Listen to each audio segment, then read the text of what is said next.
Hi everyone. Ukrainian Air Force claims that it has shot down two Russian fighter aircraft Su-35s. Intense battle happened already. Intense battle is going between Ukrainian armies, Ukrainian Air Force and Russian Air Force, Russian armies. Ukrainian Air Force claims it has shot down two Russian Su-35s superior aircraft of Russian army in the capital region over Kyiv.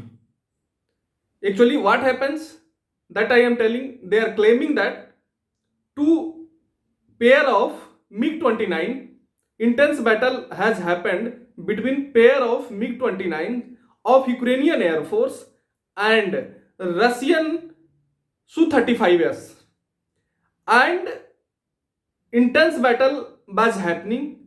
In that meanwhile, Ukrainian air defense system S-300 also launched their missiles, and as a result, Russian 2 Su-35s has shot down, and meanwhile, one Ukrainian Air Force MiG-29 has also destroyed.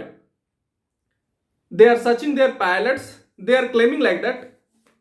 But whatever has happened, whatever will be happened, that's a different things. Ukrainian armies, Ukrainian Air Force, particularly I am saying Ukrainian armies has shown a courageous behavior, and they are fighting with Russian army. So whoever watching me till now, I am thankful to them. Please like and subscribe my channel. Jai Hind, Jai Bharat. I am from India.